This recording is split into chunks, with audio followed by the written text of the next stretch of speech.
मुबारक हो आप लोगों के लिए खुशखबरी। यूके ने फाइनली 226 कैटेगरीज के अंदर इमिग्रेशन ओपन कर दी है। क्यों ओपन किया है, कौन अप्लाई कर सकता है, क्या एलिजिबिलिटी क्राइटेरिया है, क्या आपको अप्लाई करना चाहिए नहीं, इस वीडियो के अंदर इंशाल्लाह आपको तफसील से बताएंगे। वक्त ज़ाया नहीं करते, वीडियो शुरू करते हैं। अस्सलाम वालेकुम, उम्मीद है आप खैरियत से होंगे। बहुत बहुत शुक्रिया आपके काइंड फीडबैक का। आप एक बार वीडियो दोबारा देखें।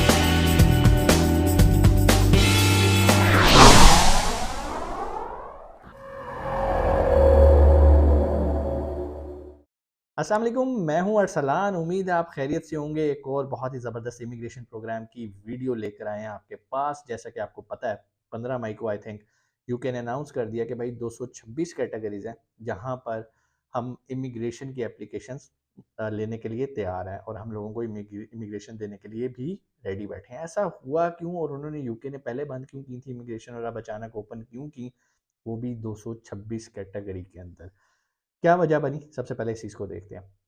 कोई भी मुल्क जब भी अपनी इमिग्रेशन ओपन करता है तो उसके पीछे कुछ वजूहात होती हैं, और उस वजूहात को मद्देनज़र रखते हुए जो चीज़ें अभी क्लियर हो रही हैं, और यूके ने ऐसा इसलिए किया कि कोविड के अंदर उसकी तकरीबन 50% जो एम्प्लॉयज़ थे वहाँ पर काम करने वाले, वो अपने अपने कंट्रीज़ में चले गए।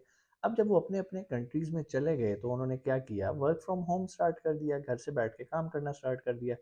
इवन जब कोविड ख़त्म भी हो गया तो वर्क फ्रॉम होम ख़त्म नहीं हुआ। लोगों को आदत पड़ गई घर से काम करने की। कंपनीज़ भी कहती थी ठीक है यार, हम इन्हें क्या फ्यूल अलाउंस देते थे, हमने ऑफिसेज रेंट पे लिए हुए थे, तो वो कंपनीज़ भी अब चली गई ऑनलाइन और उन्होंने बैठ के बहुत सारे बिजनेसेस ऑनलाइन मूव हो गए। अब जब बहुत सारे बिजनेस ऑनलाइन मूव हुए, और ज़ाहिर बात है जब उन एम्प्लॉयज़ की सैलरी एज़ ए फ्रीलांसर जाती थी उनके मुल्क के अंदर, तो यूके को तो इसका कोई फ़ायदा नहीं होता था। यूके को फ़ायदा तब होता था जब सैलरी एम्प्लॉय को मिले और एम्प्लॉय उस मुल्क के अंदर मौजूद हो और वो उसका टैक्स काटें। तो जब टैक्स कलेक्शन कम होने लगी तो यूके की गवर्नमेंट ने बैठ के सोचा कि हम कैसे इस चीज़ को दोबारा से बेहतर कर सकते हैं। तो इसका वाहिद हल यही था कि आप इमिग्रेशन के दरवाजे खोल दें, जो कि उन्होंने यही किया। 226 कैटेगरी के अंदर उन्होंने इमिग्रेशन ओपन कर दी कि भाई आ जाओ, जिसने आना है you are most welcome. 226 category में मोस्टली कौन लोग आ रहे हैं, उसमें इंजीनियर्स हैं, डॉक्टर्स हैं, लॉयर्स हैं, पायलट हैं, आर्टिस्ट हैं, म्यूजिशियन, सिंगर। मतलब अगर आप स्किल्ड हो ना, यहाँ पर भी अगेन हुनर की बात आ गई। अगर आप हुनरमंद हो तो भाई दरवाजे आपके पास खुले हैं। बहुत सारे लोग कह रहे हैं कि सर मैं शेफ़ हूँ, मैं जा सकता हूँ, मैं ये हूँ, मैं वो जा सकता हूँ। इसका कुछ एलिजिबिलिटी क्राइटेरिया पहले वो भी डिस्कस कर लेते हैं ताकि आप लोगों के लिए चीज़ें समझना आसान हो जाए। देखें, यूके ने जो इमिग्रेशन प्रोग्राम अपना ओपन किया है, इसके लिए तकरीबन तकरीबन उसकी 4 मेन रिक्वायरमेंट्स हैं। नंबर 1, आपके पास ग्रेजुएशन की डिग्री होनी चाहिए। आप कहेंगे हाँ जी सर जी मैंने बीए किया हुआ है, लेकिन आपका जो बीए है वो 14 साल की डिग्री बनती है। ठीक है, मतलब आपने एफए किया फिर बीए कर लिया। एफए 2 साल का, बीए 2 साल का, ऐसा नहीं है। उन्हें कम से कम 16 साल की एजुकेशन चाहिए। अब जैसे इंजीनियर्स होते हैं, उन्होंने एफएससी की 12 साल, 4 साल की इंजीनियरिंग की, 16 साल, चलो भाई 16 साल की एजुकेशन उनके पास मौजूद है। या आपने बीए के बाद मास्टर्स भी कर लिया और आपकी भी 16 साल की एजुकेशन हो गई, दैट्स ओके। मीन्स कि आपके पास 16 साल की एजुकेशन होनी चाहिए। नंबर 2, आपने आइल्स का टेस्ट दिया हो और उसमें आपके कम से कम जो बैंड हो 5.5 हो। और आइल्स आपको पता है 2 साल बाद एक्सपायर हो जाता है। अगर आपके पास एक्टिव आइल्स है तभी आप इस प्रोग्राम के अंदर अप्लाई कर सकते हैं। सो 5.5 आपका लैंग्वेज स्कोर होना चाहिए। उन्हें ऐसे लोग चाहिए जो कि उनके मुल्क में आके उनकी ज़ुबान समझ सकें, तभी आप वहाँ पर काम कर सकेंगे। और मेरा ख्याल है इसमें कोई मुज़ायका भी नहीं है। जिस बंदे ने 16 साल तलीम ली हो उसके लिए आइल्स के अंदर 5.5 लेना it's not a big deal, आप कर सकते हैं। तीसरी जो उनकी रिक्वायरमेंट है वो ये है कि आप जिस फील्ड के अंदर अप्लाई कर रहे हैं कम से कम उसके अंदर आपका 3 से 5 साल का एक्सपीरियंस होना चाहिए। अगर आपके पास एक्सपीरियंस है तो आपके लिए दरवाजे खुले हैं, आप इमिग्रेशन के लिए बिल्कुल अप्लाई कर सकते हैं। उसके बाद जो चौथा पॉइंट है वो ये है कि आपका अगर कोई वहाँ पर रिलेटिव मौजूद है तो आप अप्लाई कर सकते हैं। लेकिन कुछ केसेस में है, कुछ केसेस में नहीं है। ये आपको देखना पड़ेगा। आप जिस भी जॉब के लिए अप्लाई कर रहे हैं उस जॉब के अंदर ये ऑप्शन है, क्या वो डिमांड कर रहे हैं या नहीं कर रहे। कहने का मकसद, किसी एजेंट के पास जाने की ज़रूरत नहीं है। अभी यूके की आप वेबसाइट पे जाओ, ऑफिशियल वेबसाइट पे जाओ, सारी मालूमात पड़ी हैं। और अभी आप जाके पहले तो ये देखो, अपनी असेसमेंट करो। देखो, आप किसी भी एजेंट के पास जाते हो, एजेंट अगर आपको कहता है भाईजान कोई मसला नहीं, मैं टड़ा करा दूंगा, वो झूठ बोल रहा है।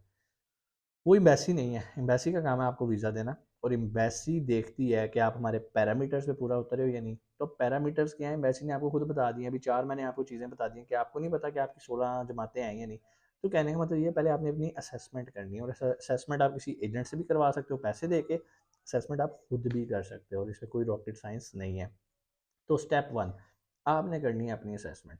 जब आपकी असेसमेंट हो जाएगी और आपको लगेगा कि हाँ यार मैं इस प्रोग्राम के लिए एलिजिबल हूँ, अगला काम है कि अब आपने उन 226 कैटेगरीज में से फाइनल कर लेना है कि हाँ ये कैटेगरी मुझे सूट करती है। अब अगला काम उसके बाद गया कि आपने इस कैटेगरी में अप्लाई करना है, और अप्लाई करने के बाद आपका फर्दर जो भी प्रोसेस होएगा वो चलेगा।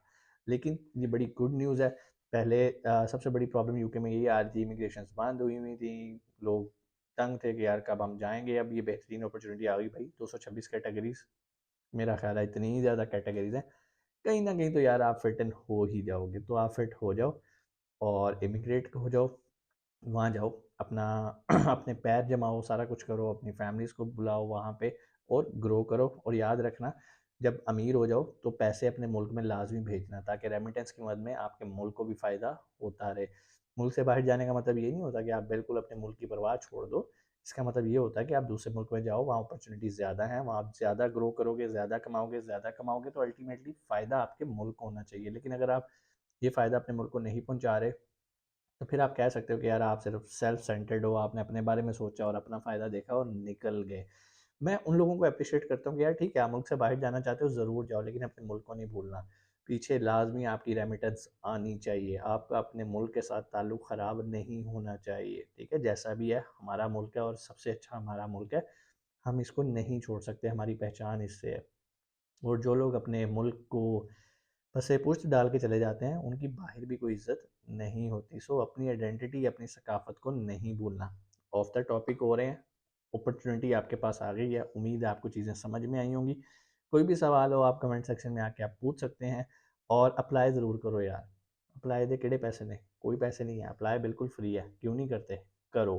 ठीक है, क्या करना है, पहला काम असेसमेंट है, आपने ये देखना है कि आपने बैचलर्स किया हुआ है, बैचलर्स है, 16 साल की डिग्री है आपके पास। उसके बाद आपने ये देखना है कि आपके पास आइल्स है 5.5, और अगर नहीं है तो कर लेना। आइल्स करना कोई बहुत रॉकेट साइंस नहीं है। बहुत सारे लोग कहेंगे सर आइल्स की तो फीस है 50,000, तो यार कर लो, इतनी इन्वेस्टमेंट तो अपने ऊपर करनी चाहिए ना। वो 50,000 आप अपने ऊपर ही लगा रहे हैं ना, किसी मोहल्लेदार पे तो नहीं लगा रहे। तो अगर आपको नहीं नहीं सर मैंने तो नहीं करना, तो भाई फिर ना करो, इमिग्रेशन आपके लिए नहीं है। हर इमिग्रेशन की रिक्वायरमेंट्स आप पूरी करोगे तो आप जाओगे। कोई किसी का पुप्पी का पुत्र नहीं है कि नहीं पाना आ जा, तू चंगा आ जा, मैं तेनों वीज़ा भी दे देना। कोई एजेंट आपको ऐसे नहीं करके देगा। अगर कोई एजेंट ऐसे कह रहा है तो समझ जाएँ वो रॉन्ग नंबर है, और वो सिर्फ़ आपसे पैसे लेने के चक्कर में है। कोई एम्बेसी किसी की फूफी की पुत्र नहीं होती। उन्होंने अपने पैरामीटर्स पे चलना है कि भाई डॉक्यूमेंटेशन पूरी, टिक, टिक, टिक, ओके, वीज़ा दे दो। बहुत सारी मेरी बहनें सवाल करती हैं कि सर फीमेल अप्लाई कर सकती हैं? बिल्कुल अप्लाई कर सकती हैं। एम्बेसी को इससे कोई कंसर्न नहीं है आप मेल हो, फीमेल हो। आप पैरामीटर पे पूरा उतरे हो उस इमिग्रेशन प्रोग्राम पे, आप अप्लाई कर सकते हो, कोई ऐसा प्रॉब्लम नहीं है। अब इस वीडियो को देखने के बाद बहुत सारे कहेंगे सर जी मैंने मैट्रिक किया हुआ है, क्या मैं यूके जा सकता हूँ? भाई नहीं जा सकते, अभी मैंने क्लियर कट बता दिया कि इसका रिक्वायरमेंट है ग्रेजुएशन। ठीक है, ग्रेजुएशन भी वो वाली जिसमें 16 साल की डिग्री हो। तो अगर आप के पास एजुकेशन नहीं है तो आपके लिए और बड़े रास्ते हैं, और बहुत सारे प्रोग्राम हैं। आप हमारे चैनल पे जाएँ, बहुत सारी वीडियोज़ पड़ी हैं, वो वीडियोज़ जाके देखें, इंशाल्लाह आपको खुद पता चलेगा कि कितनी ज़्यादा अपॉर्चुनिटीज़ आपके पास मौजूद हैं। तो बाज़ प्रोग्राम ऐसे हैं जहाँ पे भाई तालीम की रिक्वायरमेंट है, जहाँ पे एक्सपीरियंस रिक्वायर है। बहुत सारे इमिग्रेशन प्रोग्राम ऐसे हैं जहाँ पे इन्वेस्टमेंट रिक्वायर है। It's totally up to you. बहुत सारे लोगों के पास तालीम होती है, वो तालीम की बेस पे बाहर चले जाते हैं। बहुत के पास पैसा होता है, वो पैसे की बेस पे बाहर चले जाते हैं। अब आप कहेंगे सर पैसे की बेस में क्या, प्रॉपर्टी बाय कर लेते हैं, प्रॉपर्टी बाय करके चले जाते हैं।